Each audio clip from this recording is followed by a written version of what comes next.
principio, dejar claro, como siempre lo hago, ¿no? Que la idea de esta sesión es una sesión, digamos,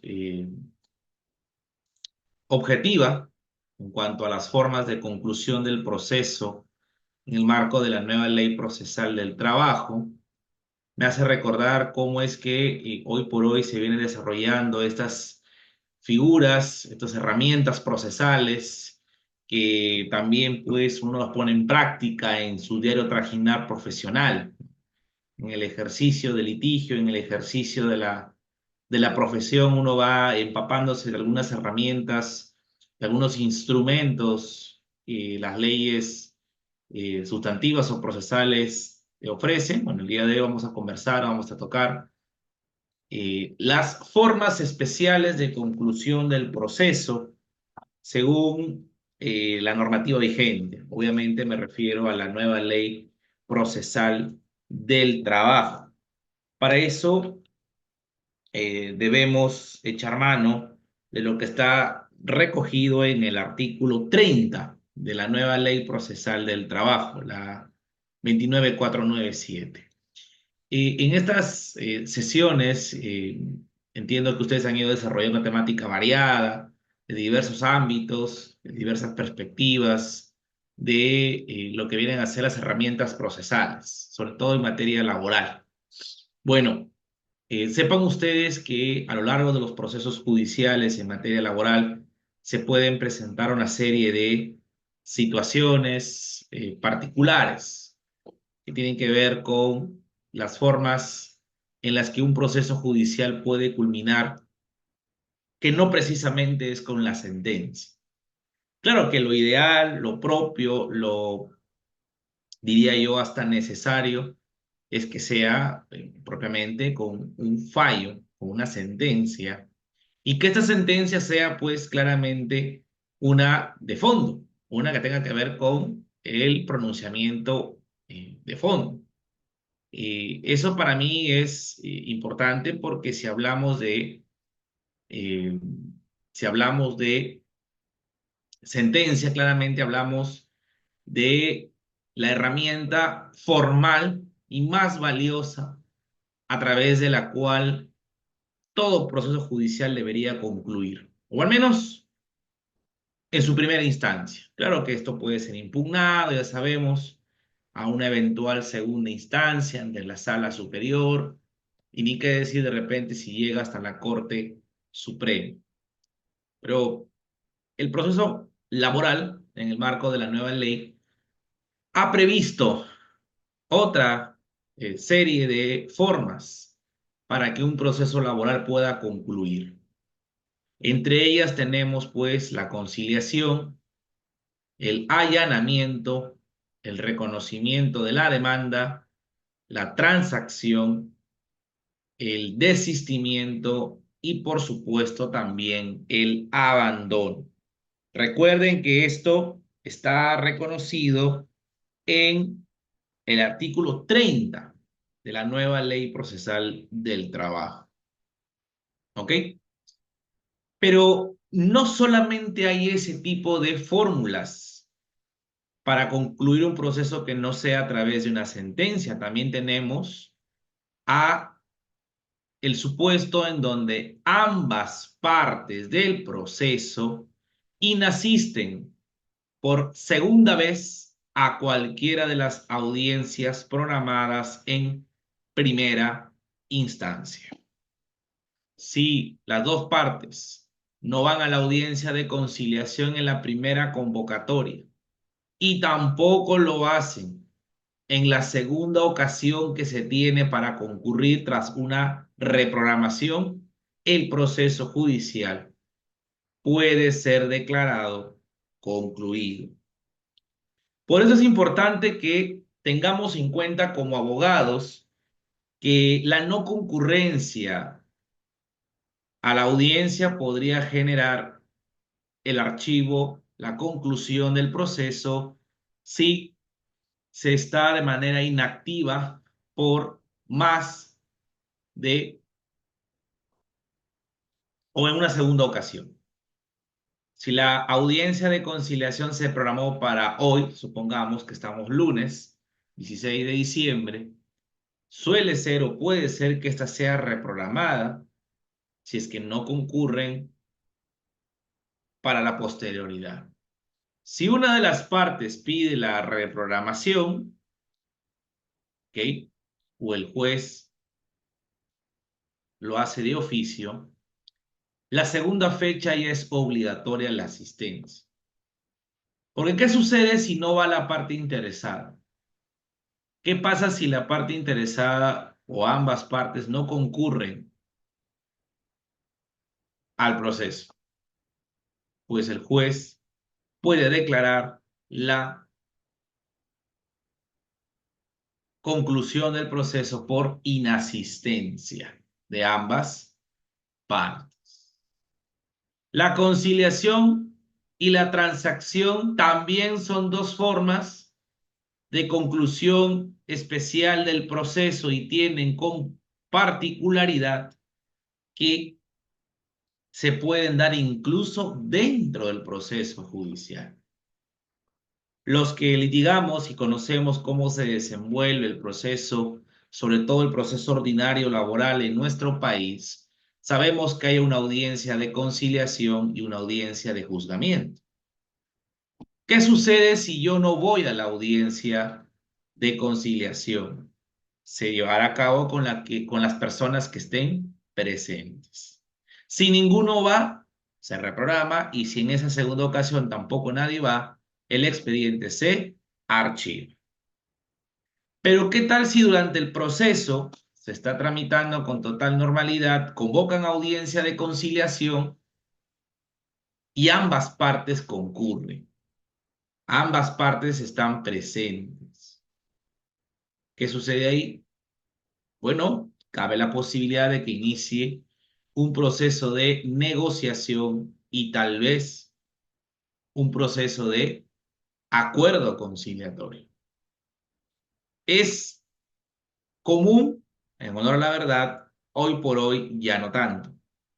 Cuando la nueva ley procesal del trabajo vio la luz y se puso en marcha en los diversos distritos judiciales, la cosa cambió. Ahí sí veíamos una aplicación más constante, más común, si se quiere, de la conciliación.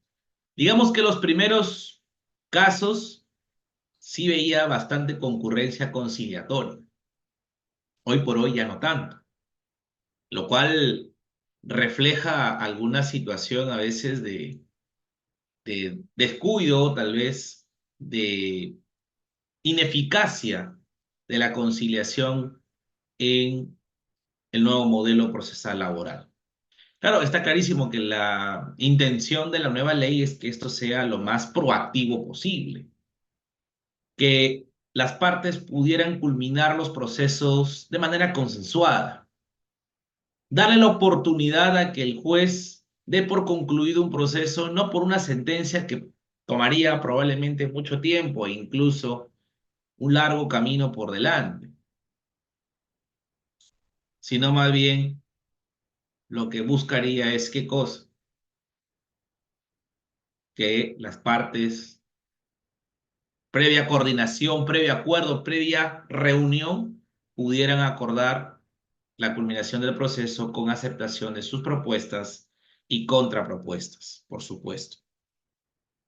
La conciliación, estimados amigos, estimados colegas, por mucho tiempo fue aplicado de manera reiterativa y concurrente.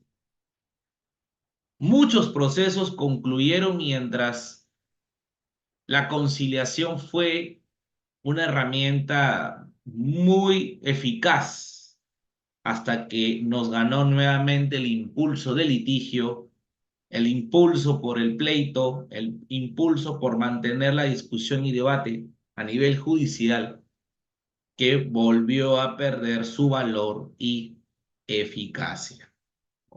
Con mucho pesar, la conciliación perdió esa gran iniciativa que quedó plasmada a nivel del legislador.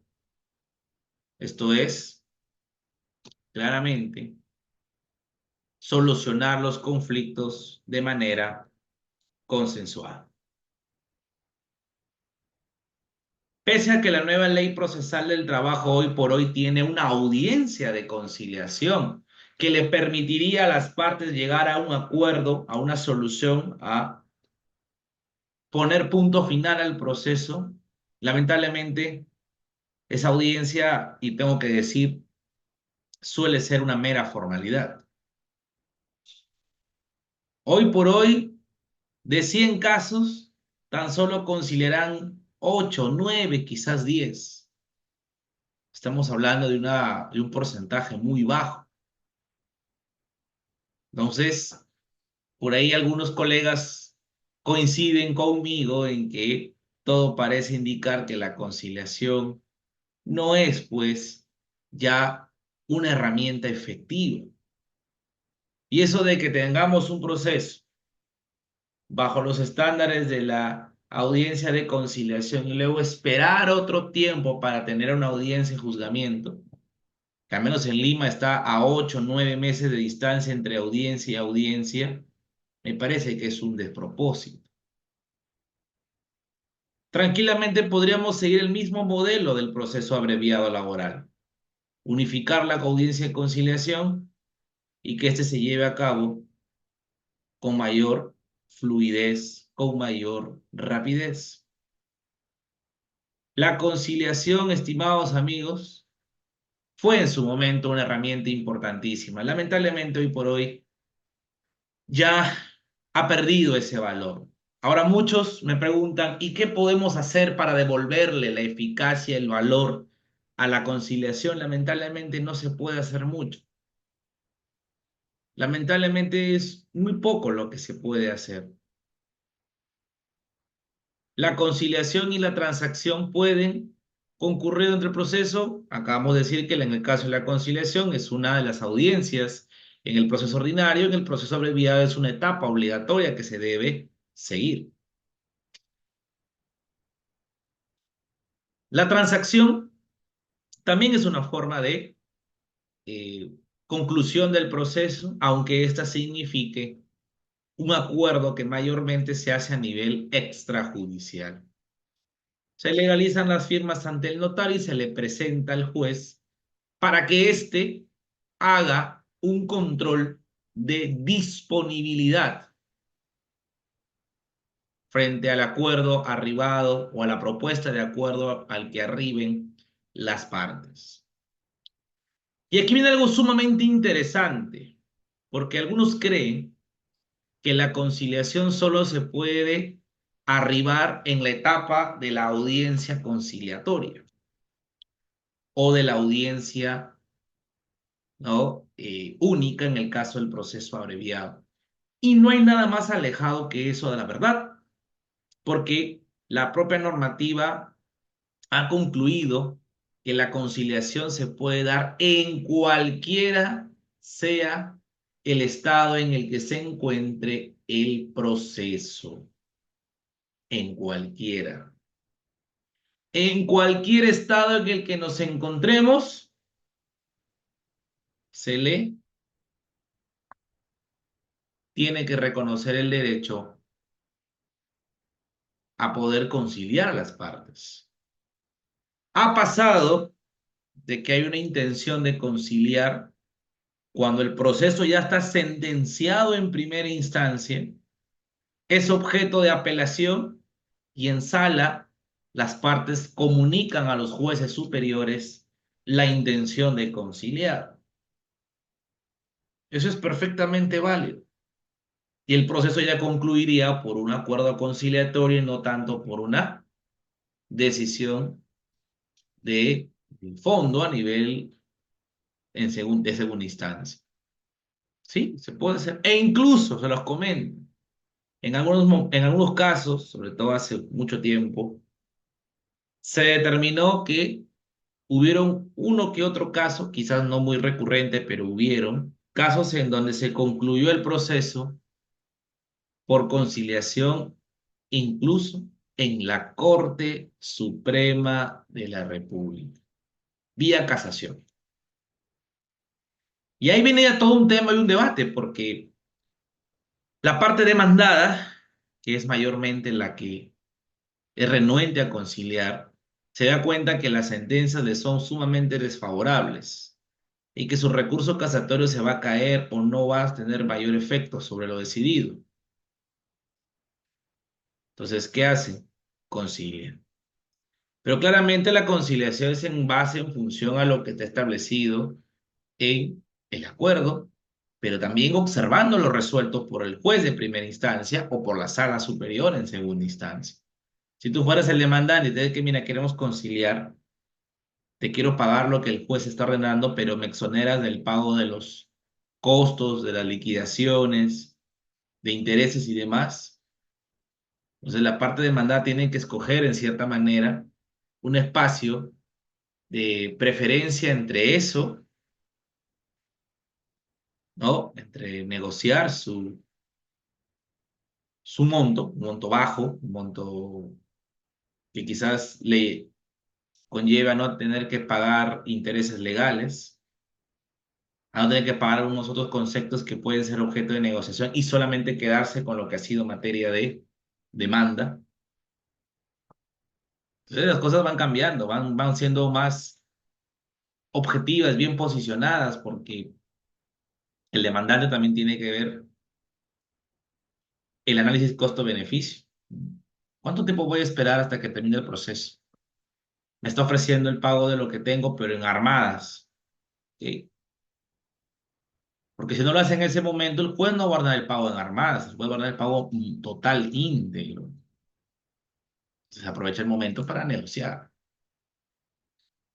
Ahora, ¿por qué digo que se puede hacer incluso a nivel de casación o a nivel de sala superior? Porque la norma indica que este puede ser en el estado en el que se encuentre y hasta que la sentencia adquiere la calidad de cosa juzgada. ¿Y cuándo la sentencia adquiere la calidad de cosa juzgada, estimados amigos? Cuando se agotan los recursos impugnatorios establecidos por la ley procesal o cuando renuncias a interponer dichos recursos o renuncias a interponer dichos recursos.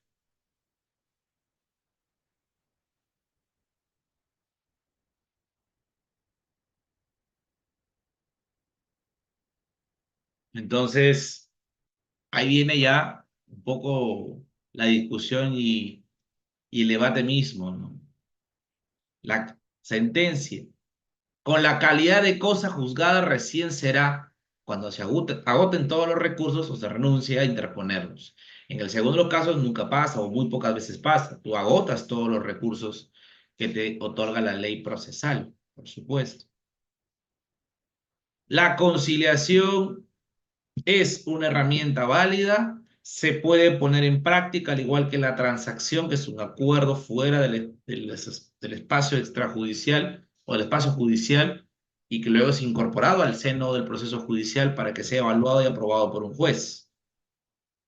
Se puede hacer siempre y cuando sea antes de que la sentencia adquiera la calidad de cosa juzgada. Antes de que se te agoten todos los recursos, puedes todavía transar, puedes todavía conciliar. Ya cuando la parte demandada se ve perdida o prácticamente perdida es lo que suele hacer. Vamos a transar, vamos a conciliar. El juez puede en cualquier momento invitar a las partes a llegar a un acuerdo conciliatorio. Por si acaso que en la conciliación el juez no es un mero oyente. El juez es el que promueve la conciliación. Es el que les explica las bondades de poner fin al proceso vía conciliación. Es lo que conlleva establecer que las sentencias, o perdón, que los montos, los derechos objeto de discusión en las sentencias que ya se ha resuelto o en la audiencia que está debatiendo todavía en primera instancia, pueden ser objeto de un acuerdo, de una transacción, de una conciliación. El juez no debe ser un agente pasivo que solamente escucha, aunque lamentablemente en la práctica eso suele suceder. Los jueces tienen que promover la conciliación.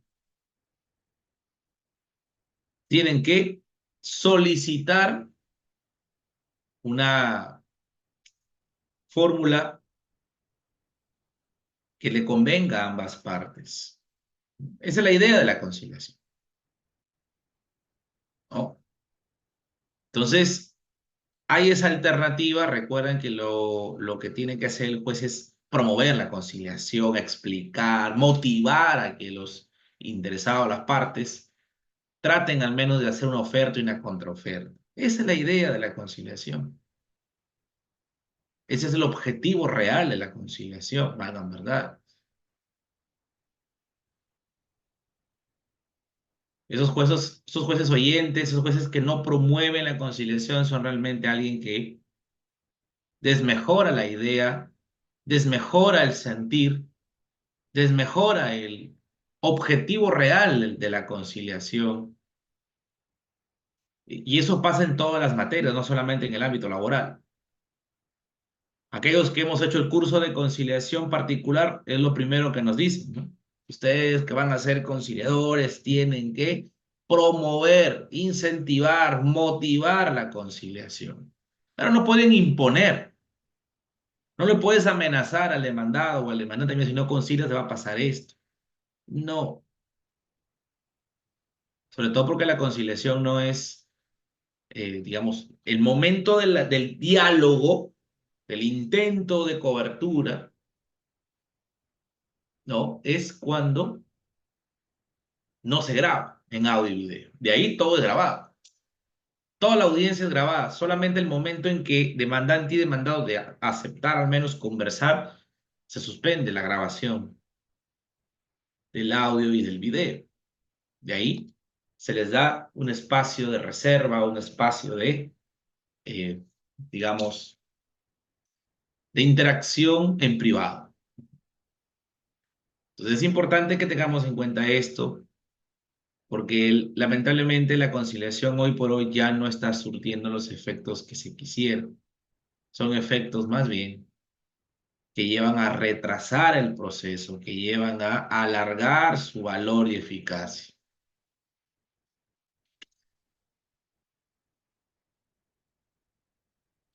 Y sin prejuicio de no interrumpir el avance de la sesión, acá hay algo interesante que nos ha escrito el señor o el colega Sandro Ruiz Pareja, ¿no?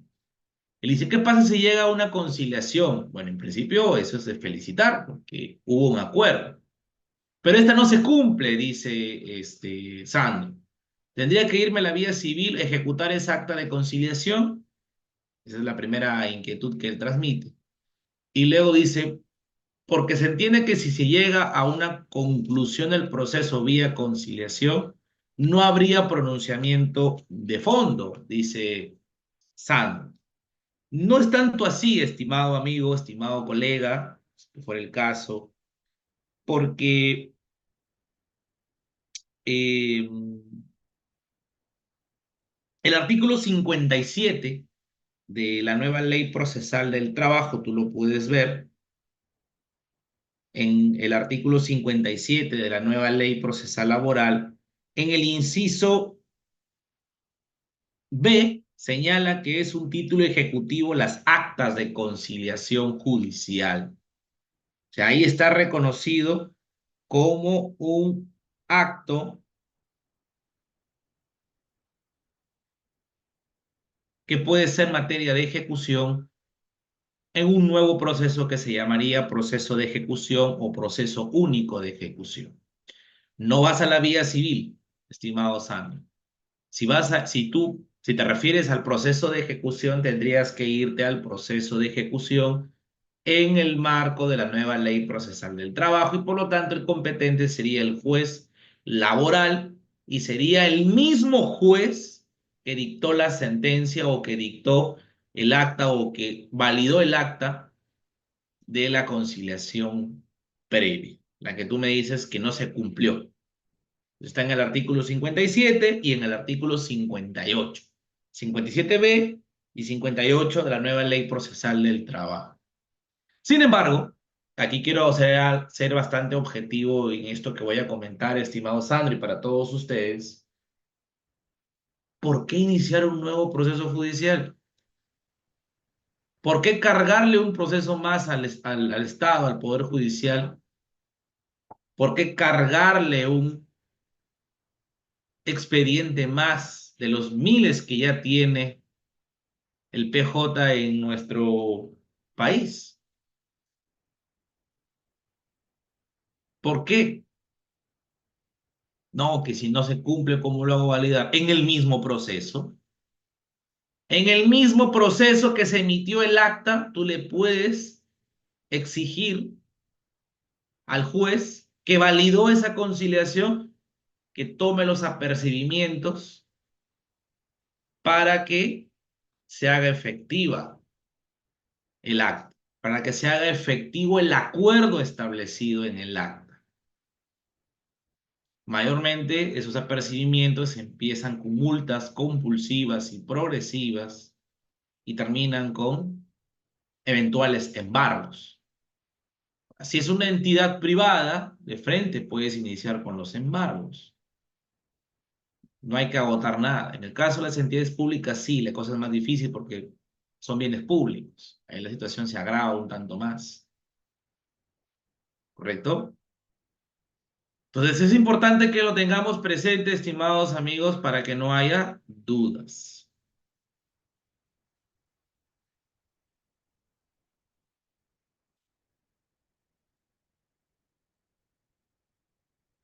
¿En qué sentido? En que la conciliación, y esto es importante que lo hayan mencionado por ahí, que queda plasmada en un acta es vinculante, o sea, es de obligatorio cumplimiento.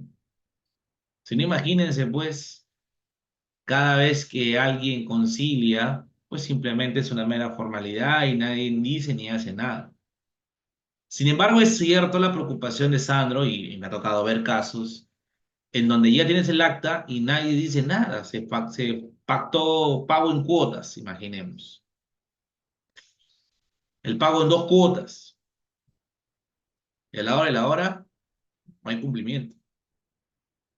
Pago fines de diciembre, pago fines de enero. Llegó enero y no paga, ni la primera cuota. Podrías ya iniciar ejecución del acta establecido en el artículo 57b y también en el 57a, cuando habla de resoluciones judiciales, en el caso de las sentencias. Podrías tranquilamente, pero yo no lo recomiendo porque eso significaría que el juez que aceptó el acta, que la validó, la conciliación, pues si haya sido simplemente una mesa de partes, ¿no? Tienes que exigirle al juez que validó esa conciliación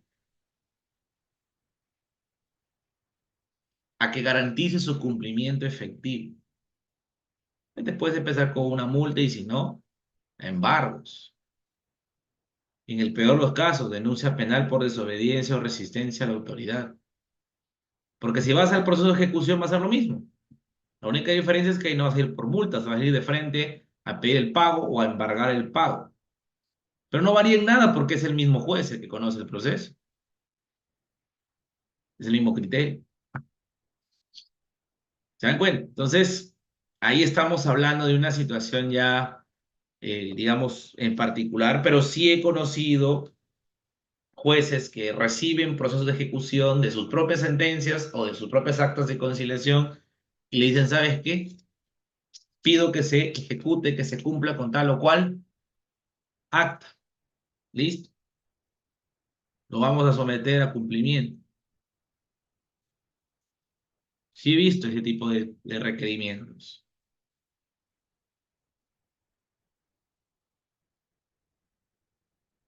Entonces, eso es importante y no podemos pasarlo por alto porque, buena cuenta, tenemos ahí que como base, como punto referencial, que todos los procesos judiciales están orientados a que lo que se pueda decidir o lo que se pueda acordar sean efectivos, se hagan realidad, se puedan ejecutar.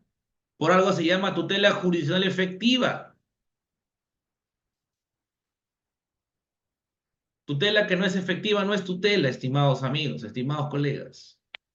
aunque hay veces que algunos fallos, algunas sentencias se vuelven inejecutables. Eso sí es cierto.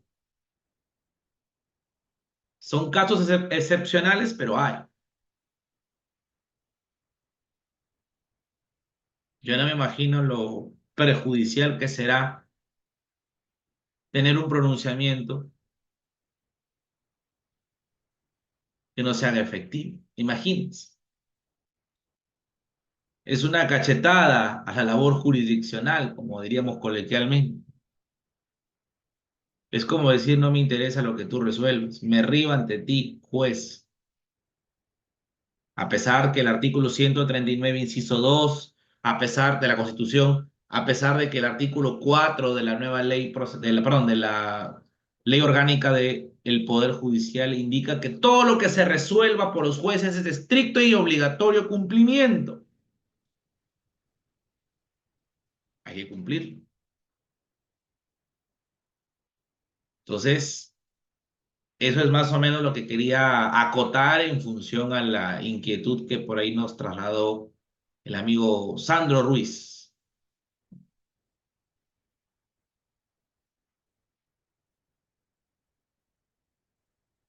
Ángelo Terrones dice, en un despido arbitrario, al no haberme llegado al preaviso de la empresa, ¿cómo podría actuar judicialmente sin perjuicio de recurrir a Sunafil? Bueno, hay varias cositas, ¿no? No sé cómo se vincula esto al tema, tal vez cuando te refieras al tema propiamente los acuerdos o transacciones, ¿no? El despido arbitrario, en principio, no debería darse, está prohibido. Lo que corresponde, lo único que está permitido por el derecho es el despido justificado, el despido arreglado a ley, el despido conforme a derecho. Ese es el despido justificado, ¿correcto? Ahora, el despido arbitrario está prohibido, está permitido en el derecho peruano. Y si lo aplicas, tienes que indemnizar al trabajador, dice la norma, poniendo un tope de 12 remuneraciones, a una remuneración y media por cada año de servicios. Se computa también por meses y días, por supuesto. Entonces, yo entiendo cuando te refieres a preaviso, te refieres a la carta de preaviso de despido o de imputación de cargos. Estoy presumiendo. Si eso es a lo que te refieres, estimado Ángelo, efectivamente, estamos hablando de un despido arbitrario en su dimensión del despido lesivo de derechos fundamentales, porque te han lesionado tu derecho a la defensa. Todo despido para que sea justificado tiene que ser, primero, por una causa establecida en la ley y segundo, siguiendo el procedimiento previo previsto en la norma. Si bien la ley contempla la figura de la flagrancia, a nivel laboral, esta no ha sido desarrollada. Por lo tanto, hay ciertas dudas. En todo caso, ¿qué es flagrancia en materia laboral? Es lo mismo la flagrancia para mí que para ustedes, y ahí entra un debate. Por eso siempre digo que si tú quieres separar a alguien, lo quieres despedir, supuestamente por un despido justificado, porque hay una falta justificada, lo hagas previo traslado al trabajador. No, que no quiero que siga trabajando, lo suspendes. La nueva ley, o en todo caso, el régimen privado, el decreto legislativo 728, te lo permite tranquilamente. En un despido arbitrario, al no haberse llegado, o al no haber llegado el preaviso de despido, la carta de imputación de cargos, efectivamente estaríamos ante un despido arbitrario, lesivo de derechos fundamentales. Entonces, lo que te quedaría, y estimado año, es acudir al Poder Judicial directamente. No tienes por qué agotar nada, no hay que ir a Sunafil, no hay que ir a ninguna entidad previa. Tú puedes acudir directamente al Poder Judicial, régimen privado. Pero nada quita de que puedas también, en paralelo, si gustas, recurrir a Sunafil. Sobre todo porque hay un plazo. Si te entretienes en Sunafil y descuidas el plazo para accionar judicialmente, te vas a ver perjudicado. Por eso, en todo caso, si vas a actuar en los dos ámbitos, tanto administrativo como judicial, te sugiero que le pongas énfasis al ámbito también judicial, por el plazo, ¿no? El plazo está corriendo, ¿no? Los 30 días hábiles.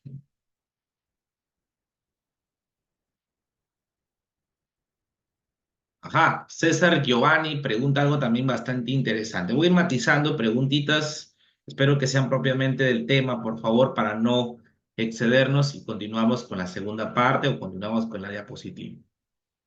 ¿En qué momento se puede interponer, o, perdón, al momento de interponer una medida cautelar de embargo en el proceso laboral, piden realizar el depósito de la contracautela o es que se ha exonerado de dicho pago? Nos pregunta César Giovanni. No, no funciona así, estimado colega, amigo, ¿no? Que estás presente escuchando esta noche. Cuando alguien presenta una medida cautelar de embargo, se entiende por el nombre cautelar que busca asegurar una sentencia futura.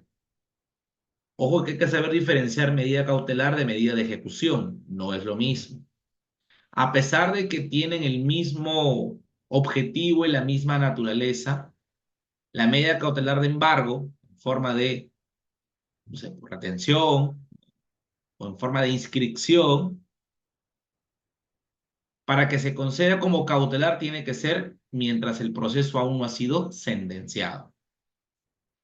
Si tú me hablas de un proceso ya sentenciado, ya ganado, entonces me estás hablando de una medida de ejecución, no de una medida cautelar. Hay que saber diferenciar eso. Al momento de interponer una medida cautelar de embargo en el proceso laboral, ¿ok? Se entiende que es cuando el proceso todavía está en marcha. Por algo se llama cautelar. Si tú ya me hablas de que el proceso ha terminado, entonces ya no sería cautelar, sería de ejecución. Que en buena cuenta son las mismas herramientas, porque puedes embargar, puedes secuestrar, ¿no? O administrar ciertos bienes de la parte demandada. Eso sí es cierto, eso es cierto, totalmente. Pero si hablamos de medida cautelar, ¿hay que ofrecer contracautela? Sí, en efecto. La nueva ley procesal del trabajo nos indica que lo que no está ahí indicado nos debe remitir al Código Procesal Civil, como la norma macro, la norma general. Y sabemos que en materia cautelar, el Código Procesal Civil sí contempla la figura de la contracautela. ¿Qué es la contracautela? Es una forma de seguro frente a los posibles daños o perjuicios que podría generar el ofrecimiento o la concesión de una medida cautelar. Es como que yo le digo, oye, demandante, ¿quieres que te conceda la cautelar? Ofrece una garantía al demandado. Una garantía suficiente. Y esa garantía puede ser de dos formas. Puede ser vía caución juratoria o una garantía real. En el caso de la caución juratoria, yo juro resarcir los daños que pudiera generar una cautelar concedida con tanto o cuanto dinero. Mientras que la garantía real implica dejar en garantía, valga la redundancia, un inmueble o un bien mueble. Un bien, sea mueble o inmueble. Eso hace la contracautela de tipo real. En materia laboral es muy poco probable que te pidan una garantía real. La mayoría son garantías vía caución juratoria. Yo juro que si me conceden la cautelar y luego esta me es incorrectamente concedida porque la demanda fue desestimada, el proceso principal fue desestimado, estoy obligándome a pagarle tanto o cuánta cantidad de dinero al demandado. ¿Sí? No te piden que hagas el depósito de la contracautela vía caución juratoria en el momento de la presentación de la demanda, estimado César. Pero sí te lo pedirán si es que pierdes el proceso y ha generado un daño a la ejecución de la medida cautelar. Ahí sí, sí habrá, ¿no?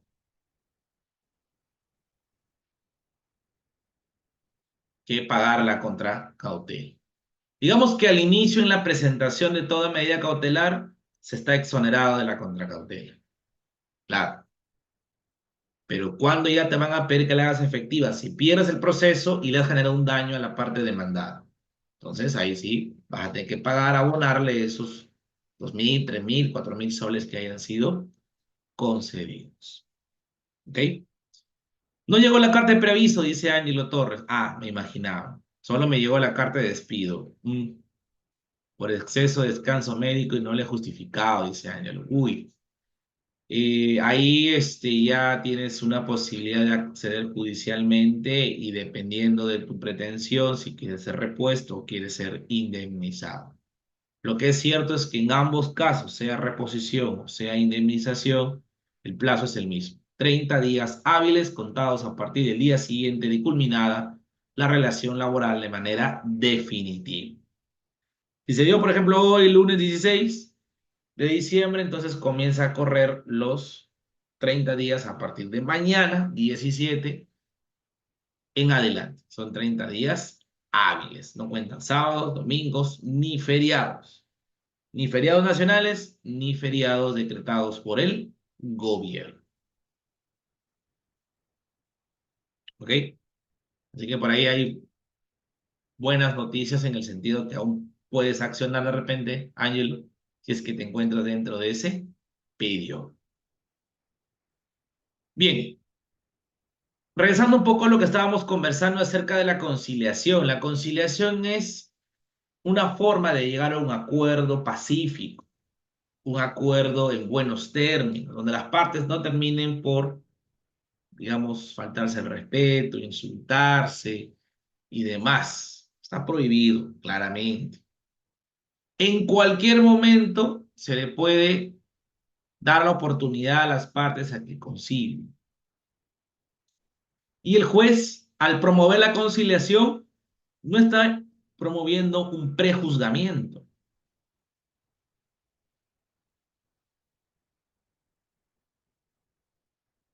Lo que manifiesta en las partes no es declaración, por si acaso. ¿El juez puede en cualquier momento invitar a las partes a llegar a un acuerdo? Sí. ¿Este acuerdo implica un prejuzgamiento? No. ¿Y lo que pudieran manifestar la parte demandante y demandada? No quiere decir que esté siendo considerada como una declaración. Si ambas partes concurren al juzgado llevando un acuerdo para poner fin al proceso, el juez le da trámite preferente en el día. Lo cual demuestra que la nueva ley procesal del trabajo ha apostado bastante por la conciliación.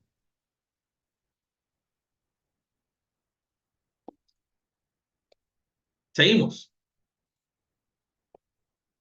Para que un acuerdo conciliatorio o transacción ponga fin al proceso debe superar el test de disponibilidad, que lo dije hace un momento, cuando comenzábamos la sesión.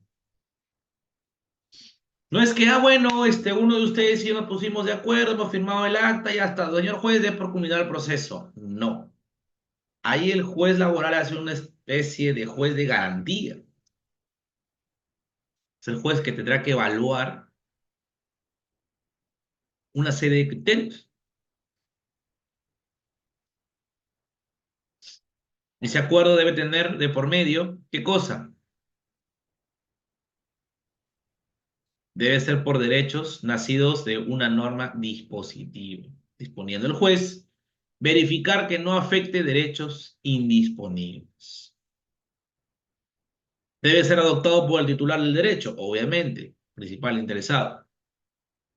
Debe haber participado el abogado del prestador de servicios demandante. ¿Por qué creen ustedes que la ley está exigiendo la participación del abogado del prestador de servicios demandante?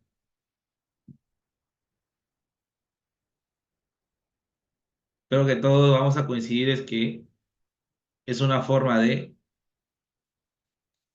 legalidad, de garantizar la legalidad. Porque el demandante le va a consultar a su abogado: doctor, me están ofreciendo una conciliación, hemos pedido 400.000 soles, yo le voy a dar, o yo quiero aceptar, pero no sé en cuánto. Y comienza la negociación.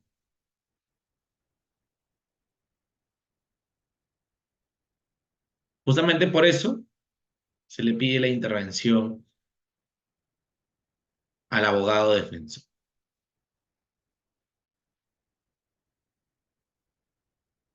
Los acuerdos conciliatorios y las transacciones pueden darse independientemente de que exista un proceso en trámite. Sí, claro que sí. Hay mucha gente que es consciente de que debe o que tiene algunos adeudos pendientes. Tú lo convocas a juicio, llega el día de la audiencia, puede ser que diga, bueno, sí, efectivamente, quedó pendiente esto, el trámite llevó este camino. Entonces, si fuera este el supuesto en donde hay un acuerdo fuera del conocimiento del juez,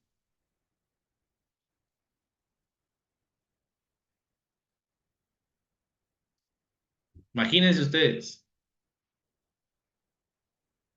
oye, no, es que no hay un proceso en marcha, no podemos conciliar falso. Es más, aquella persona que llegue a un acuerdo conciliatorio antes de que se lleve a cabo un proceso judicial es el que más gana y ya se evita gastar en muchas cosas.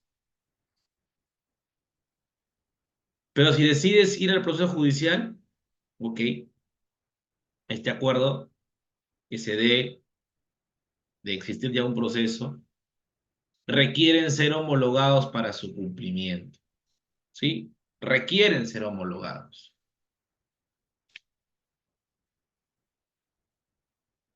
¿Qué quiere decir? Que requieren ser verificados por el juez.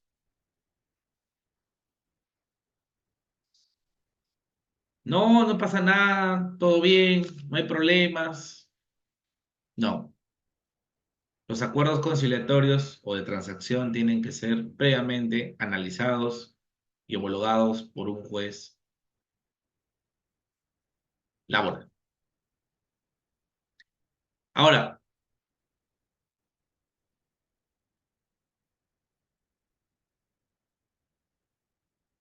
la demanda de nulidad del acuerdo es improcedente si el demandante lo ejecutó en la vía del proceso ejecutivo, habiendo adquirido de esa modo la calidad de cosa juzgada. Y aquí viene algo que por ahí alguien consultó, me dijo, doctor, ¿y qué pasa si no se acuerda? O hay algunos acuerdos no tan cercanos a la legalidad. ¿Se puede buscar la nulidad del acuerdo conciliatorio? Sí. Pero si el demandante lo ejecutó en la vía del proceso ejecutivo, ya no es posible buscar su nulidad. Claro, hay personas, demandados, que aceptan un acuerdo y lo dicen, no, me sorprendieron. Voy a buscar la nulidad, pero para eso el demandante ya pidió la ejecución del acuerdo. Mayormente en el marco de lo que establece el artículo 57 de la nueva ley procesal del trabajo. Mayormente.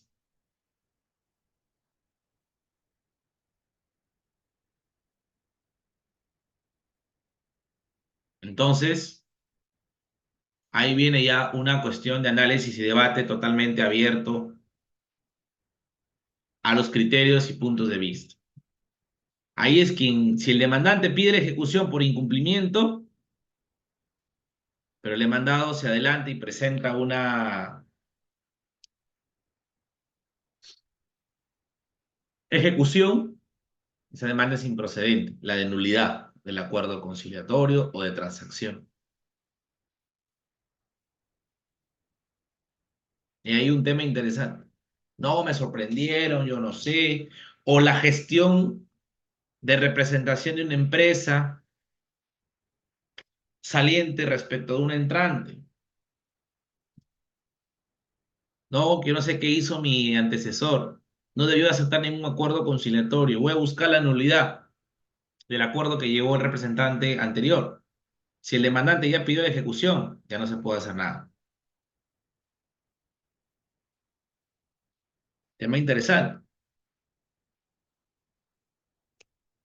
Ah, es importante porque hay veces que uno no está de acuerdo con los acuerdos que llegan, ¿no? No, no, me pareció que me engañaron, me sorprendieron. O a veces que no tanto así, sino que la parte demandada, la gestión entra y dice, yo no tengo ese dinero para poderle pagar. Ajá, Vamos a ir matizando, como le dije. A ver, Rosa Mendoza me dice, doctor, buenas noches. Una consulta. ¿Es posible que las partes soliciten una audiencia de conciliación en la segunda instancia, en la misma audiencia de la vista de la causa? Bueno, no hay ninguna prohibición, pero normalmente la intención de conciliar en segunda instancia se manifiesta el día de la vista de la causa. Nos ponemos de acuerdo para que ambos nos conectemos. Ingresamos a la sala de audiencias virtual. Antes de comenzar, señores jueces superiores, queremos manifestarles una cuestión previa. Hemos llegado a un acuerdo con mi contraparte y queremos establecer cuáles han sido nuestros puntos de acuerdo. ¿Listo? Empieza el debate y ahí mismo los jueces, si es que aceptan o si llega a un acuerdo conciliatorio y este es aceptado, se levanta el acta. Eso es lo que normalmente suele suceder. Ahora, puede pedirse después de emitida la o de pasada la fecha la vista de la causa, tomando en cuenta que se supone que ese día los jueces han deliberado y votado su expediente.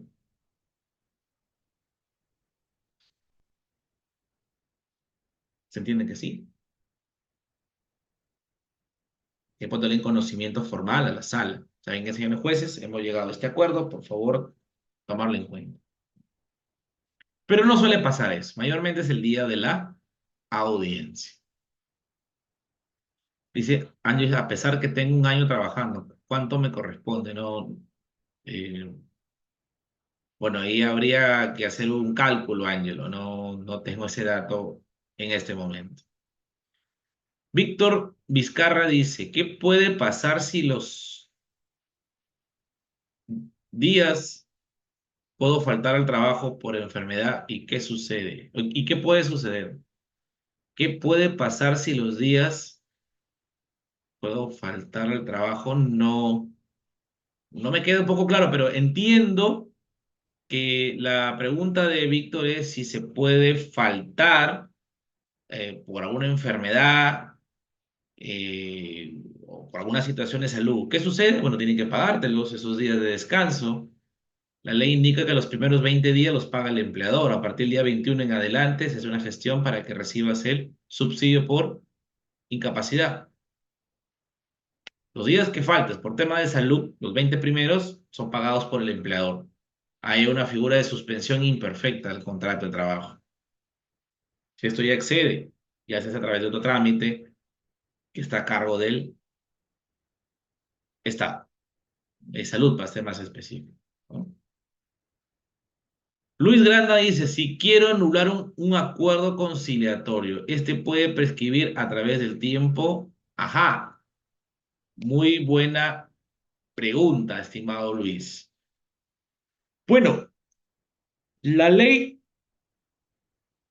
no manda un plazo establecido, pero todo lo que tenga que ver con temas de carácter personal, o sea, de acción personal, de decisión de una persona, puede prescribir, sí.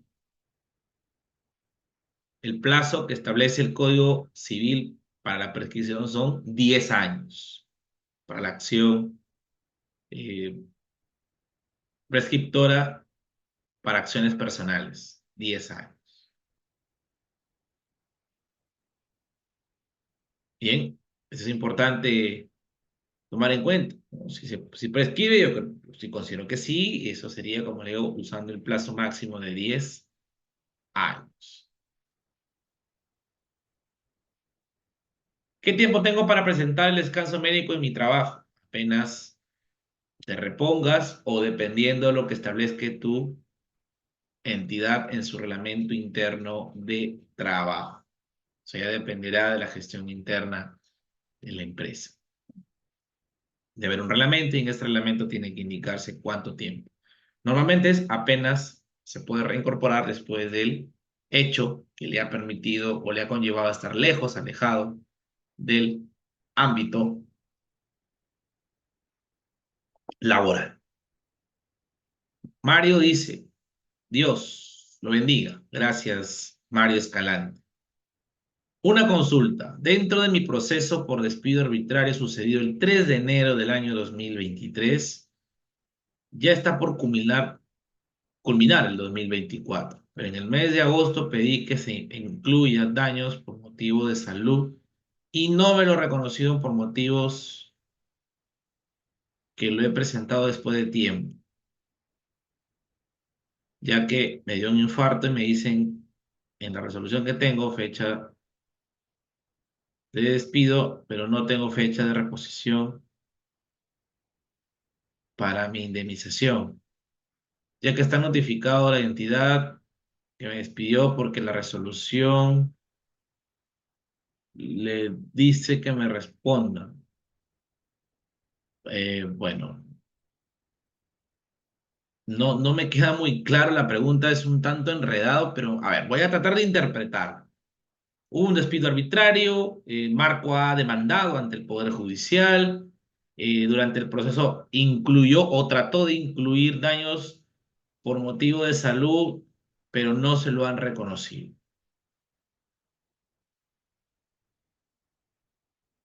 Y motivos que los ha presentado después de tiempo.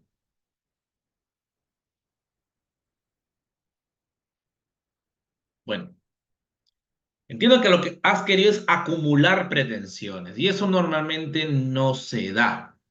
Si tú has pedido la reposición, esa es la pretensión. ¿Puedes haber acumulado daños y perjuicios? Sí, pero eso se hace de un inicio.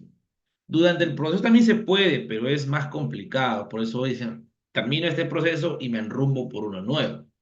Bueno, es válido también, totalmente.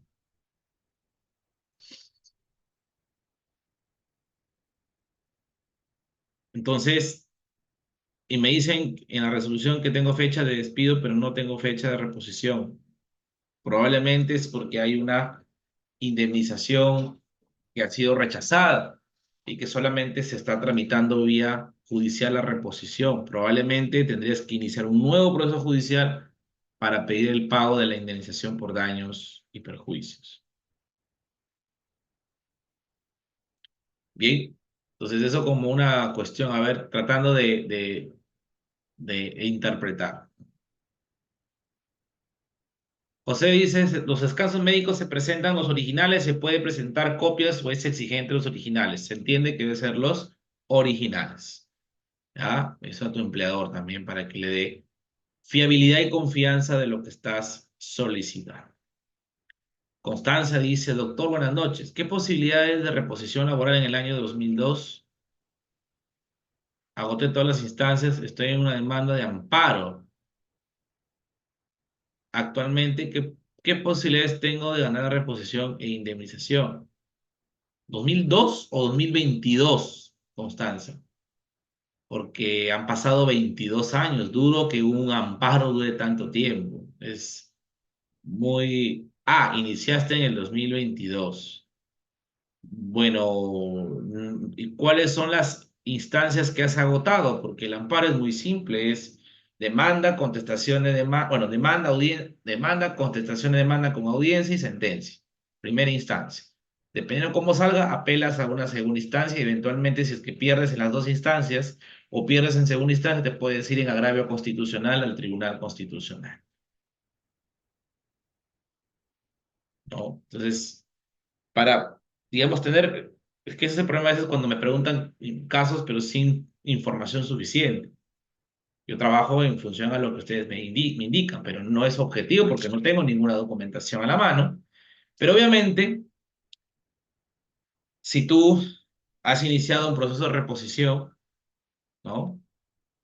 Bueno, como le dije ahora, habría que evaluar los medios probatorios, lo que haya en discusión en el proceso y en función a eso tomar una decisión. Eso lo hace el juez en su sentencia. Se deben agotar todas las instancias. Hemos dicho que los que son régimen laboral privado pueden ir directamente al Poder Judicial, no tienen nada que agotar. No obstante, veo acá que la intención ha sido a venir por un amparo. Debe ser uno de los pocos procesos que quedan que se tramitan en la vía de amparo, porque la mayoría ya van a la vía ordinaria. El amparo es subsidiario, no es la primera opción.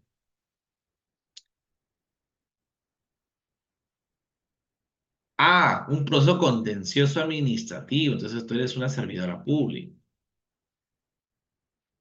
Bueno, no sé si ahora el amparo nuevamente es contra la resolución judicial que declaró improcedente tu demanda o es un amparo para reponerse, porque la reposición contra o en la vía de amparo también se aplica el plazo de 30 días hábiles.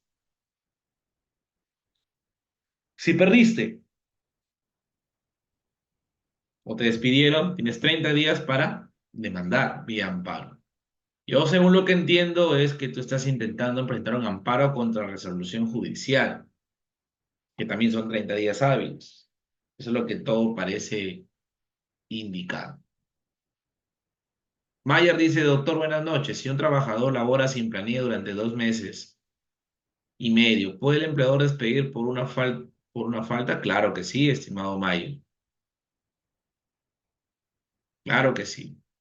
Pero ahí viene un tema. Si lo despides a esta persona que no está en planilla, en la práctica lo que estás reconociendo es de que era un trabajador y no un locador o una de esas formas civiles que por ahí tenemos en la actualidad. Entonces, si lo despides, lo que estás asumiendo es que tenías potestad de sancionar. ¿Y quiénes son los que tienen potestad de sancionar en el Perú? Aquellos que pueden dirigir y fiscalizar el desarrollo de las funciones, por lo tanto, tomar alguna medida, alguna decisión. ¿Y eso quién lo hace? Solamente el empleador.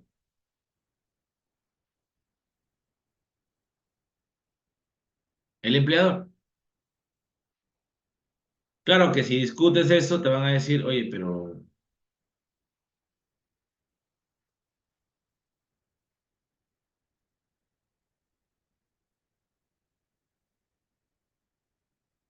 se puede dar por concluido el vínculo laboral por ejercer cargo de confianza siendo un trabajador permanente, reconocido con sentencia judicial, habiendo tenido la licencia sin goce por resolución administrativa por ejercer dicho cargo en otra entidad. No, eso es totalmente equivocado, estimada Flor.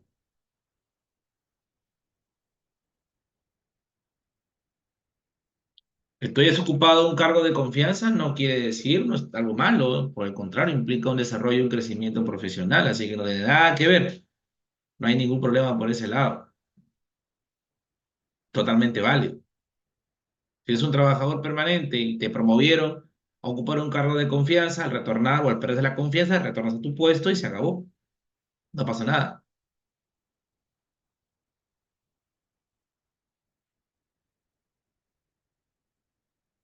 Más aún si has tenido resolución administrativa, como dices, Flor, olvídate.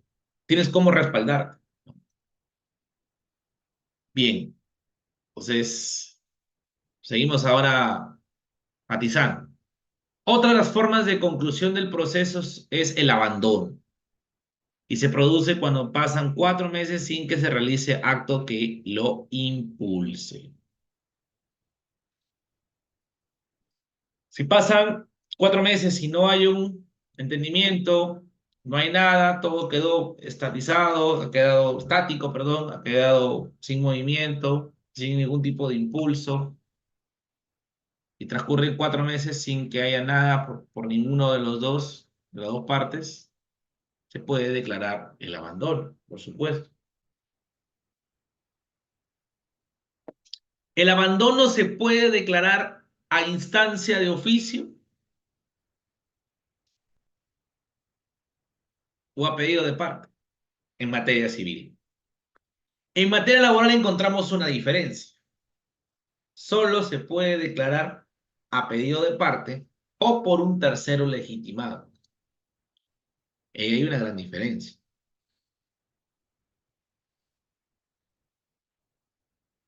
En materia civil, el juez también lo puede declarar de oficio. En materia laboral, no.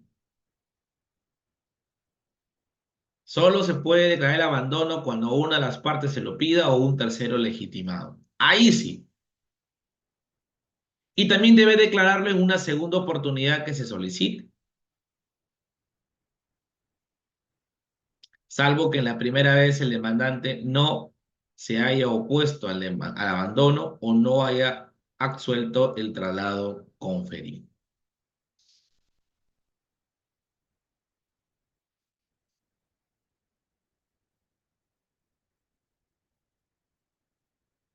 El abandono es una forma especial de conclusión del proceso, sí, porque no concluye con un pronunciamiento de fondo, con una sentencia, que debería ser lo más óptimo, por supuesto. Ahora, ¿qué tan común es que se declare la conclusión de un proceso vía abandono? Muy poco probable. Muy poco probable. De hecho, hace tiempo que no veo un abandono del proceso en materia laboral. Bastante tiempo. Mayormente los procesos están en constante trámite.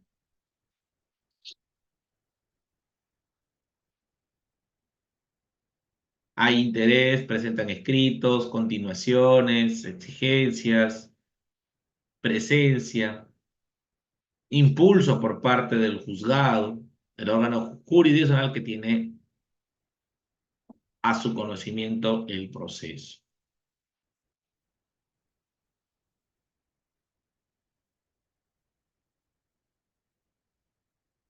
Ya sabemos, es una figura importada del Código Procesal Civil, aunque no con las mismas características, valgan verdades.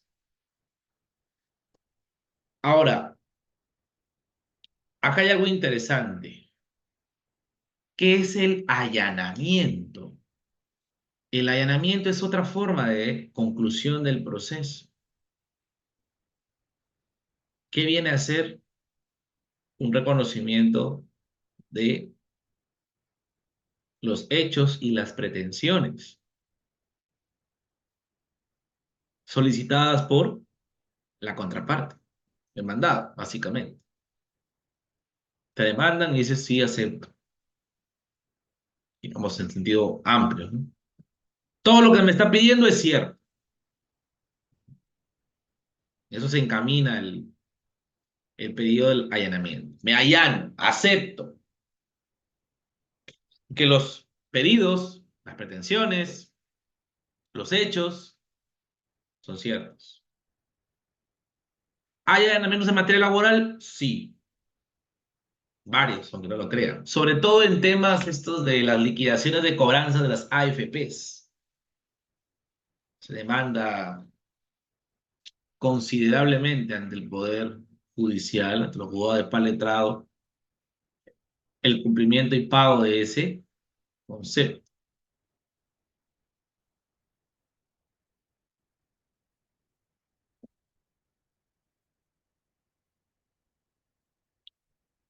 Por otro lado, tenemos también al desistimiento.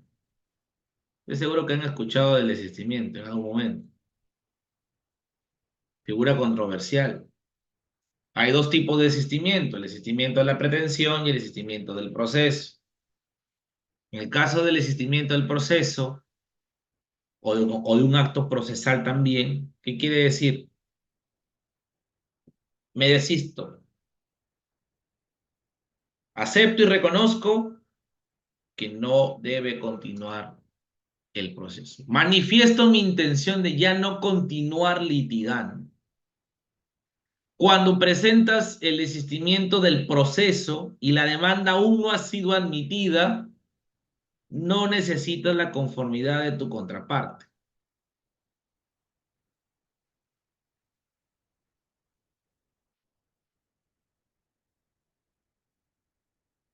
Ahora, el desistimiento, ¿qué tan aplicado es en materia laboral? Bastante. Sobre todo acá en Lima. Cuando hay procesos ya demasiado lentos, algunos optan por presentar una nueva decisión y dicen, pues, ¿sabes qué?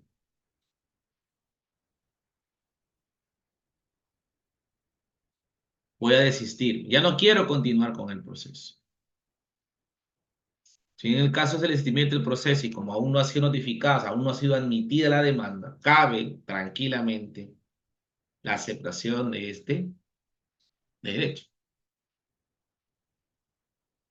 Pero a pesar de que hay casos de desistimiento en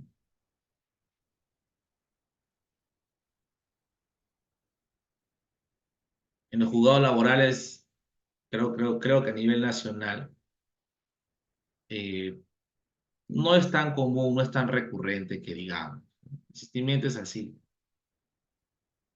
¿Concluye de una u otra manera el proceso? Sí, ya no lo va a alargar. Yo mismo acepto que ya no quiero continuar. Retrocedo. Declino a mi derecho de continuar bajo estas reglas del proceso. Está permitido. La ley procesal civil, aplicada supletoriamente al proceso laboral, así lo indica. Aunque, como les decía hace un momento, no siempre eso sucede. No siempre. De estas figuras de la conciliación, del allanamiento, de la transacción, del desistimiento o el abandono, ¿cuál es el que se suele aplicar más en materia laboral? Principalmente tenemos la conciliación, creo que en primer orden de todos estos, y de alguna u otra manera también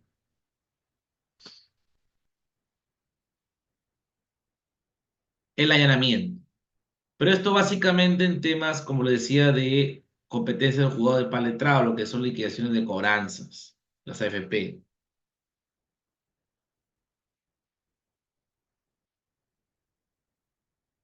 Bien. Ahora, ¿es recomendable? Bueno, depende de la estrategia, ¿no? Cada abogado, cada caso tiene sus propias exigencias y por lo tanto su propia naturaleza, sus propias necesidades y se va acomodando en función a cada realidad del proceso. Pero son herramientas válidas que si se aceptan concluye el proceso de manera definitiva. En el caso del abandono, ¿puedes revisar el proceso? Sí, pero ten cuidado que hay algunos casos en donde tú has planteado una pretensión con plazo. Si vas a reiniciar, el plazo se sigue computando. ¿Se dan cuenta? Hay que tener bastante cuidado con eso. Aunque hay algunas personas que dicen, bueno, no quiero saber nada, o están fuera del país. Bueno, ese es indistinto. Bueno, seguimos ahora con algunas consultas. Vamos a ver, dice Esteban, dice, con la carga judicial que tienen los jueces ahora, demoran más de 4 meses. Yo tengo un caso que no emiten sentencia hace 6 meses. 4 meses, ¿a partir de cuándo, estimado Esteban? 4 meses, yo tengo un caso que no emiten sentencia. Entiendo que hay digamos, un caso que tuvo audiencia de juzgamiento o audiencia única, no lo sé. Y desde que concluyó la audiencia hasta la fecha han transcurrido 6 meses y todavía no hay pronunciamiento. Eso es lo que entiendo, Esteban. Bueno, y es una triste realidad, ¿no? Los problemas administrativos a veces opacan la labor jurisdiccional, pero eso ya es una cuestión de día de trajinar.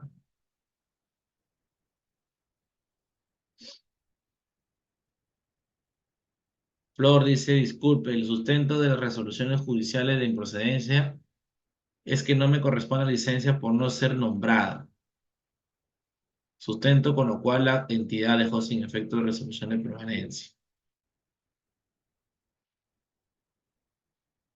Ahora está en la...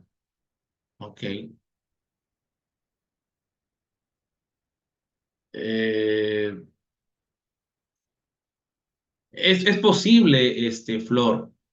Ahí entras un tema ya de lo que es los principios de indubio pro operario, ¿no? Entras lo que tiene que ver con el indubio el pro homine, ¿no? Que son principios que más bien buscan favorecer al trabajador o favorecer al demandante para iniciar el proceso. Ya el tema de si le corresponde o no se verá en la sentencia. Pero probabilidades yo no te puedo dar porque tendría que revisar el recurso, a ver qué también se ha planteado.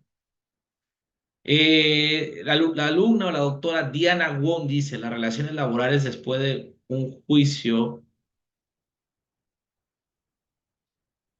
ya sea el empleador o por parte del trabajador, vuelven a ser como el mismo contrato o se modifican.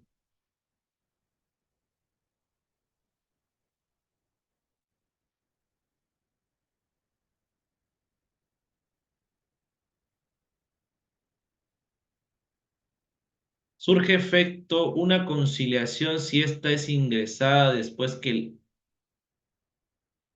Adquin, seguro Luis, emite la vista, se refiere a la sentencia de sala.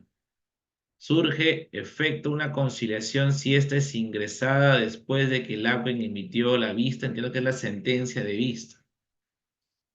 Como lo iniciamos hace un momento, la propuesta conciliatoria se puede presentar en cualquier momento hasta que la sentencia adquiera la autoridad de cosa juzgada. Si se emitió una sentencia de vista y ha sido adversa y tú tienes la intención de conciliar, habría que ver en qué estado está, porque si se presentó casación y esta ya ha sido elevada a la Corte Suprema, tendrías que presentar tu propuesta conciliatoria ante la Corte Suprema. ¿Ya?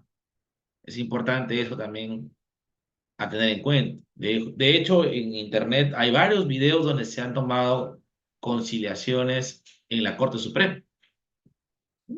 Posible, no hay problema. Mientras la sentencia no tenga la autoridad de cosa juzgada, tú puedes seguir negociando.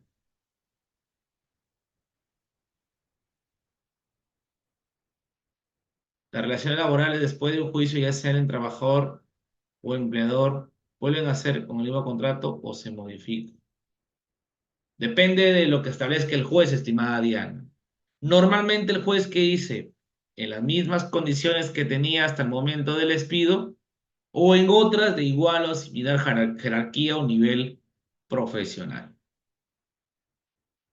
Depende también de la existencia del cargo, por supuesto.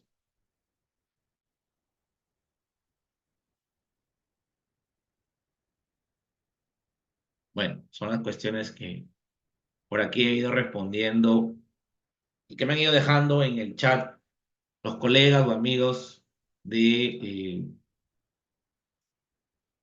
en esta presente sesión. A veces yo tengo que leer bien para entender el caso. No me parece que me dan información un tanto incompleta. Ahora, entonces tenemos la conciliación, tenemos la transacción, tenemos el desistimiento, tenemos el allanamiento, ¿no? Como formas especiales de conclusión del proceso. De igual manera el abandono.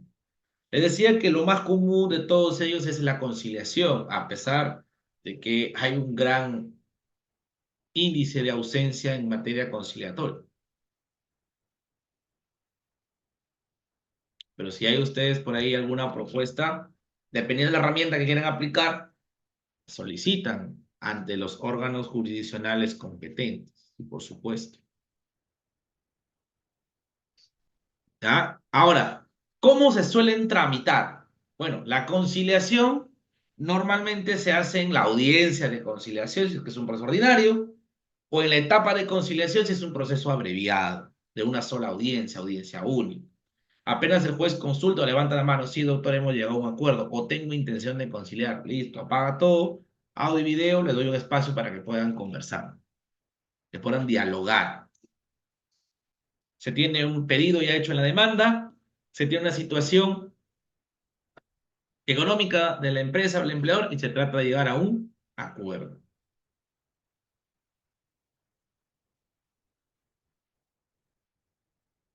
Bien, ¿qué más? La transacción de igual manera, ya. Eh, el desistimiento se presenta por escrito al juzgado. Eh, si la demanda ya fue admitida y se presenta un desistimiento, se requiere la conformidad de la parte demandada, en el caso de que fuera un desistimiento del proceso. Se requiere de la aceptación de la parte demandada. Se le convoca. Manifiesta lo que tengas que manifestar. ¿Estás de acuerdo? Sí. Fundado el desistimiento, archívese el proceso. Y listo.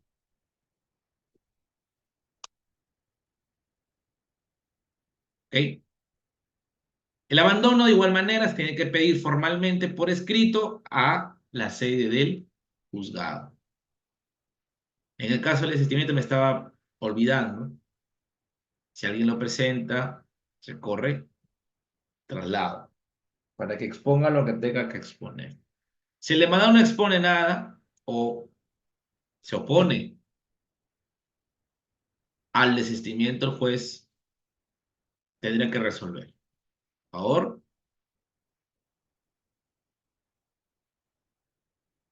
o en contra? De alguna manera tiene que decir algo. No puede dejarlo ahí, en el aire, sin emitir pronunciamiento alguno. Blanco o negro tiene que decir algo. Ahora, el desistimiento, ¿con qué frecuencia? Le dije, bueno, es una de las herramientas también más utilizadas, aunque no en el nivel de la conciliación.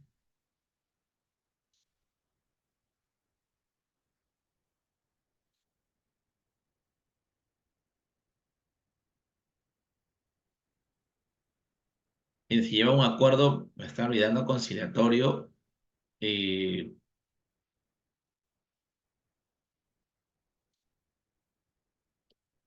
ponen fin al proceso y el juez le da trámite preferente en el día. Si hay dos personas que llevan un acuerdo, al juez le conviene que eso sea prioritario por dos razones. Concluyes un expediente y te evitas un caso de tu carga y le ayudas a dar celeridad a las partes. Imagínense ustedes.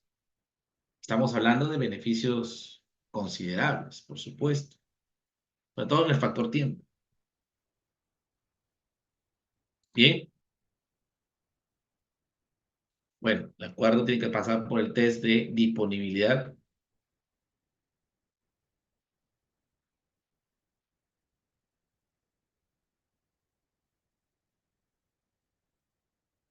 El abandono. Y ahora vamos a conversar un poquito acerca de la sentencia. Recuerden que lo que hemos estado viendo hace un momento es la forma excluyente de la sentencia. O sea, si se da alguno de los supuestos anteriores, ya no hay sentencia. O al menos no surtir los efectos de la sentencia. De que la conciliación se puede prender en cualquier momento, incluso ya con sentencia en primera instancia. Lo malo es que si tú tienes una sentencia, tú eres el demandado, donde está dando a pagar, no sé, pues 50.000 soles, tú no vas a aceptar una conciliación que más bien pone fin al proceso. Pero la sentencia dice, páguese tanto dinero, tú vas a aceptar un monto menor. Claro que no. Ese es tu punto de partida hacia arriba.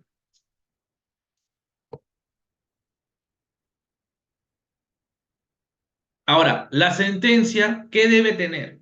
Recuerden que es un documento formal, es el documento más importante en el sentido de la decisión del proceso.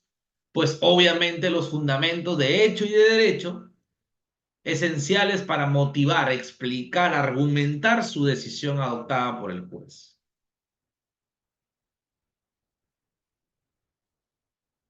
Si hubieran hechos admitidos, no se enerva la necesidad de fundamentar la sentencia en derecho. Estas situaciones extremas, en la parte de fundamentos de hecho,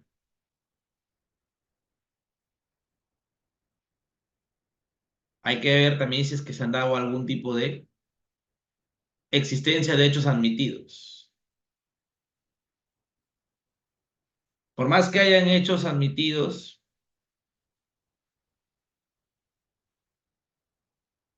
queda de por medio, ¿qué cosa? Vamos a ver si corresponde o no a la fundamentación. Pero esto siempre y cuando hayan hechos admitidos. Cosa que muy pocas veces sucede. ¿Qué pasa? Vamos a motivar. Hay una acción, hay una contradicción, una contestación y en función a eso un debate. El juez se obvia, omite todo eso y emite un pronunciamiento a buenas y primeras.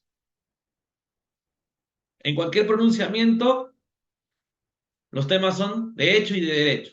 Fundamentos fácticos, qué sucedió en la historia, qué pasó, qué aconteció y también la base normativa que contempla la decisión adoptada. Si tú dices que el despido fue justificado, ¿por qué fue justificado tanto a nivel fáctico como a nivel judicial? En el ámbito práctico funciona así.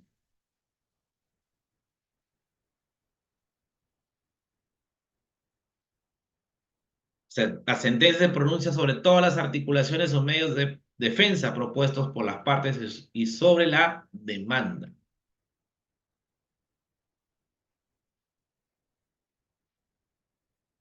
En la sentencia te vas a discutir y vas a resolver si es que hay cuestiones probatorias, ahí. Si es que hay defensas previas, ahí. Son situaciones necesarias. Se imaginan que hay un pronunciamiento sobre la sentencia y se desconozca el pronunciamiento sobre una excepción de falta de legitimidad para obrar. ¿Se imaginan ustedes?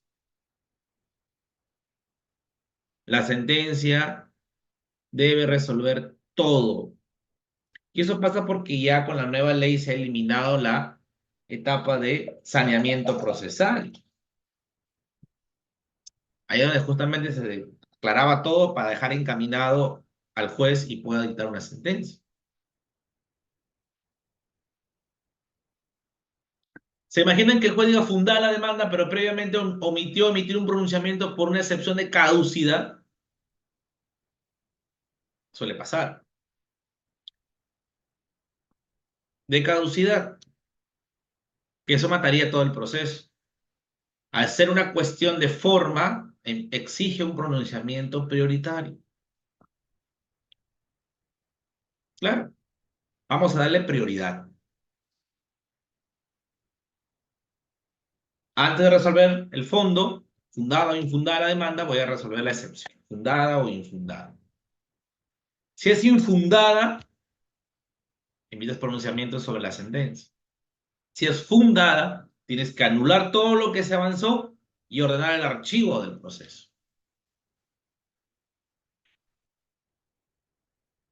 Entonces, una defensa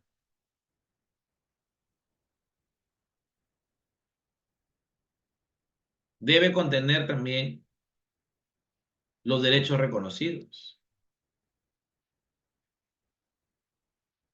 ¿Ya? No lo olviden. Deben indicarse todo lo que esté siendo objeto de discusión y lo que ya no. Sin reconocimiento de derechos, así como las prestaciones que deben cumplirse, una sentencia correctamente emitida.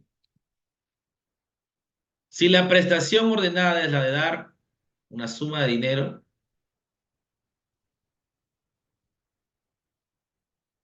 esta debe estar indicada en un monto líquido, en un monto palpable, en un monto accesible. Y es lo que suele pasar en la mayoría de casos laborales. Yo diría que en la mayoría de casos laborales, pues, la posibilidad de tener derechos distintos a los económicos es casi nula.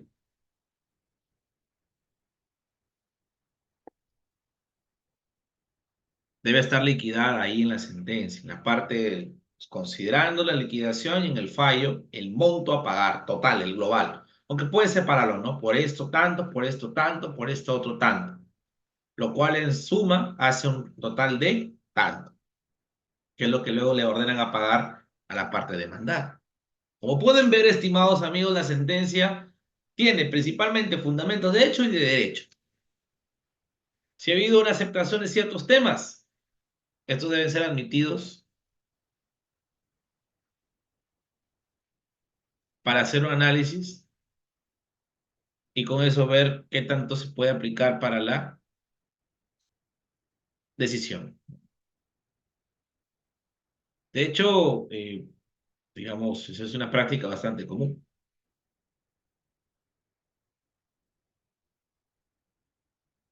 La sentencia, ya saben, debe tener todo lo vinculado a las cuestiones de forma y de fondo.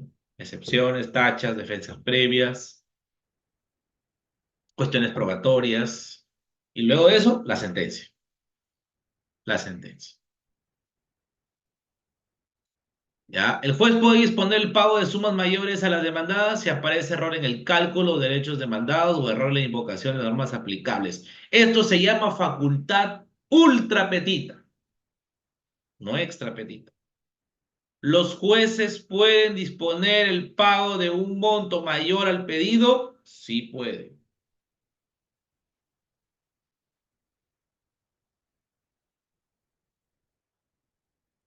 Entonces,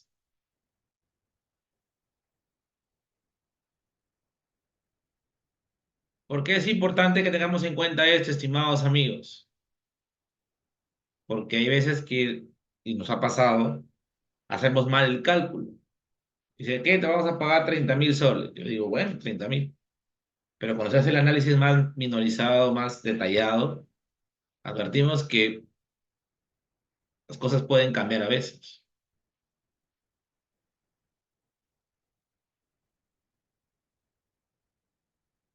Preparen, analicen, detallen, verifiquen.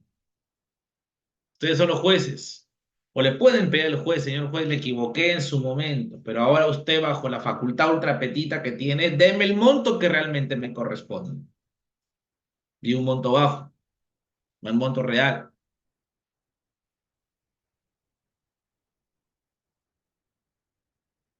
¿Qué pasa cuando hay un error? Pues el juez pone el número correcto, que tras el análisis mínimo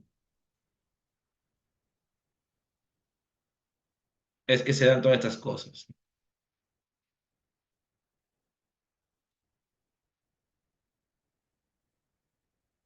El juez debe pronunciarse expresamente por los derechos y obligaciones concretas que correspondan a cada uno de ellos, por supuesto.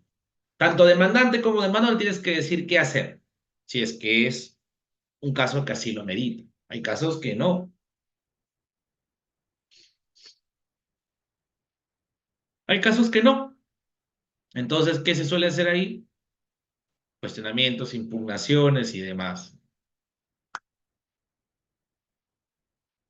No pueden haber vacíos, no pueden haber dudas, tiene que ser totalmente objetivo y real. Cuando demando un monto dinerario, toda deuda genera intereses. Voy a pedir también los intereses, correcto. En la sentencia tiene que estar establecido el pago de intereses adicionales. Ahora, la pregunta es siempre, ¿y qué pasa si yo no lo demandé en mi petitorio el pago de intereses? No te preocupes.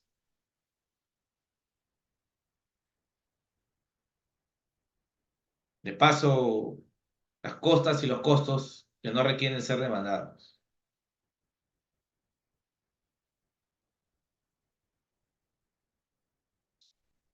¿El pago de intereses legales entra al cálculo de beneficios? No.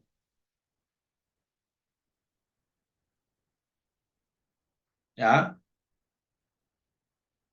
Su cuantía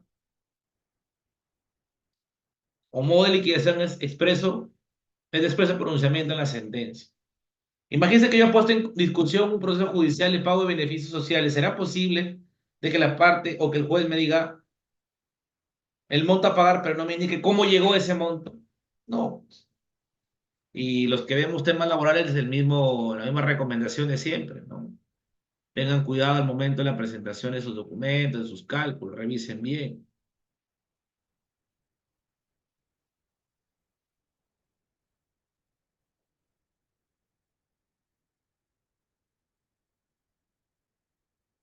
Revisen bien. Impugna, se discute, se va a determinar eso en la sentencia o en su ejecución. Doctor, me olvidé de poner en mi petitor los intereses, los costos y costas. ¿Cómo hago? Tranquilo, no requieren ser demandados, el juez los puede conceder.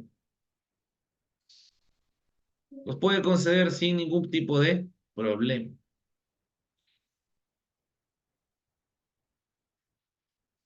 son las cuestiones interesantes. Doctor, es una sentencia con una pretensión no cuantificable, simplemente ordena lo que tiene que ordenar y ahí queda, pasa más. Entonces, mientras que en las formas especiales de conclusión del proceso que aquí hemos mencionado, lo que hace es concluir el proceso sin un pronunciamiento, sin una sentencia de por medio. Acá la sentencia sí hace lo propio. Recaba toda la información que dan las partes para asumir una postura y trasladarla en una decisión que queda plasmada en la sentencia.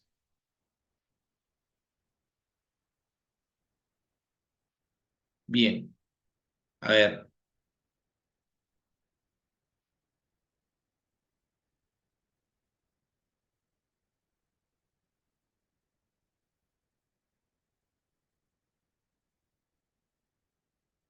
me puedo desistir de un medio de prueba presentado en mi demanda. Presenté certificado de trabajo, debe ser, en copia, en copia. El original tiene. Le rogaría de repente me puedan escribir tranquilos sus preguntas para poder entender. En copia, el original tiene templeador, ¿entiende? Lo tiene el empleador. Ahora, solicita una pericia grafotécnica del certificado de trabajo que presenté en copia. El original lo tiene el trabajador. ¿Me puedo desistir de una prueba presentada en copia? Bueno, sí, excluirlo del material probatorio, pero digamos, si que ya se puso en conocimiento y se detecta que hay una irregularidad en su autenticidad, el juez, más allá que pueda aceptar el rechazo como medio probatorio, va a comunicar a las autoridades competentes. Bien, cuestiones ya particulares de cada caso. Pero no, bueno, no debería ingresar al mercado ningún tipo de documento o prueba falsa, ¿no? O irregular, para nada.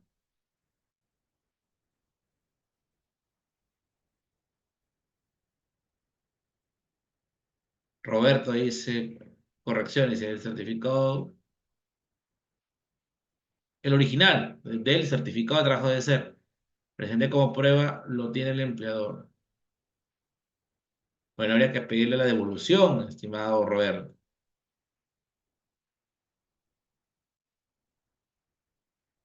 El original del empleador, ya, pero tú deberías hacer una copia, ¿no? Y si no, lo que puedes hacer también es pedirle la exhibicional. ¿Qué es eso? Le dice al juez, señor juez, quiero que por favor le requieras a mi empleador, la empresa, no sé, pues San Francisco SAC, que me restituya o que te mande a ti el original. Se llama exhibicional. Quiero que exhiba el empleador, que es quien tiene el poder sobre esa documentación, al trabajador. Ahí está. Tú le pides al juez y el juez se lo requiere. Oye, demandado, por si acaso, también quiero que me mandes el original de este certificado. El empleador, al recibir la orden judicial, lo revisará y se lo hará llegar en su momento, por supuesto.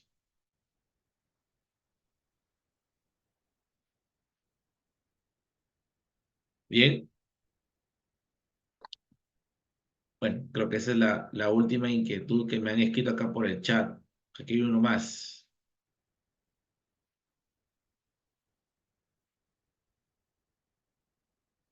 Bueno, creo que la respondimos. ¿Puede pedirse la ejecución de un acuerdo firmado después de emisión de sentencia?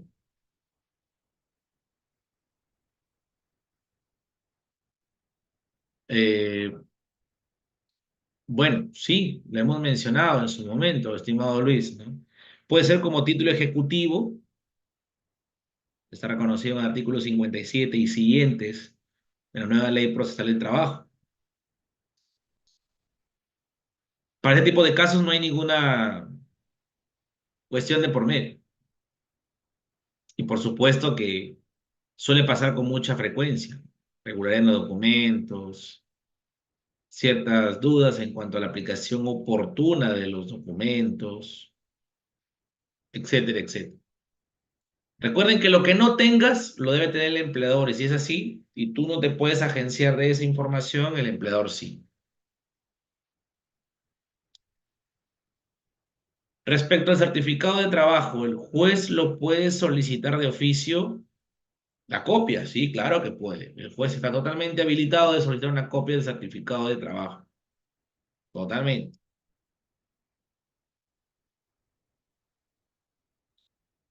Bien, creo que esa es la última. Sí,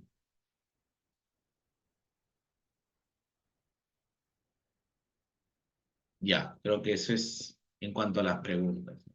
Quería acotar algo más. Estaba olvidando. Y en el caso del allanamiento, aquel que se allana, se reconoce, acepta que tiene una obligación, me está olvidando indicarles que la ley premia a aquella persona que acepta, se allana, ¿no? Ciertas pretensiones. ¿Sí? Por ejemplo, lo exonera del pago de los costos y costos.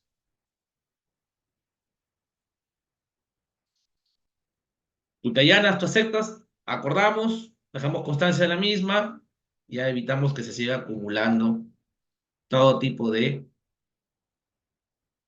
monto dineral. Los invito a que de repente puedan dejar sus preguntas mientras vamos avanzando y concluyendo. Pero yo voy las leyendo, voy matizando, avanzo, leo, respondo para todos ustedes, porque sé que algunos preguntan y se van casi de inmediato. Entonces, pensando en ellos, es que hemos estado procediendo de la siguiente manera. Ahora, eh, una reflexión. Son medios especiales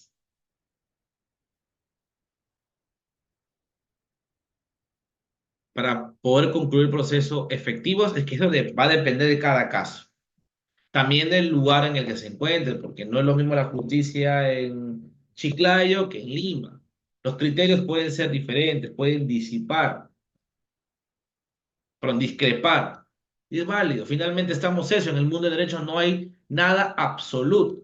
No es como la matemática, no ciencia exacta. 2 más 2, ¿cuánto es? 4. Pero en el mundo del derecho nunca va a haber eso. Hay interpretaciones, hay criterios, hay puntos de vista y todo esto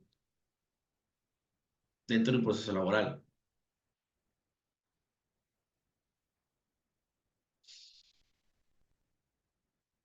Así funciona. Ya. Y claro, si ambas partes se ponen de acuerdo, por ejemplo, sobre un tema en una conciliación, entonces se puede sacar adelante, se suscribirá.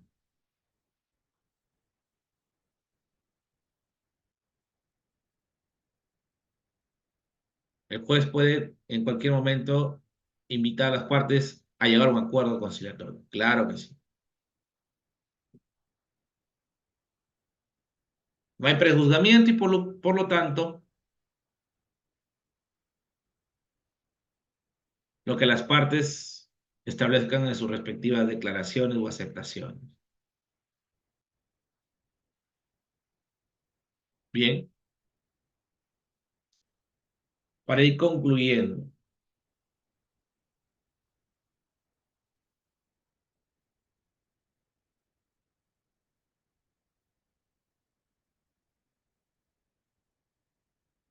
aquí hay algo que quería agregar en el tema del carácter independiente del acuerdo conciliatorio y de una transacción al proceso en trámite.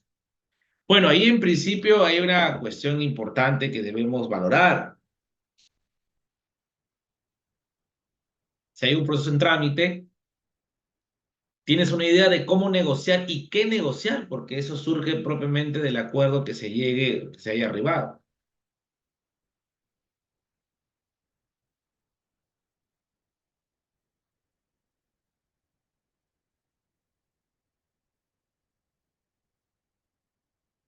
Y eso es en buena cuenta lo que queríamos comentar de forma adicional en lo que respecta a los acuerdos conciliatorios. Yo soy un convencido de que si la conciliación fuera en principio obligatoria, es un poco más difícil, pero si tendría un efecto más efectivo del que ya tiene, algo me dice que se estarían animando más personas a demandar, a tener un pronunciamiento judicial.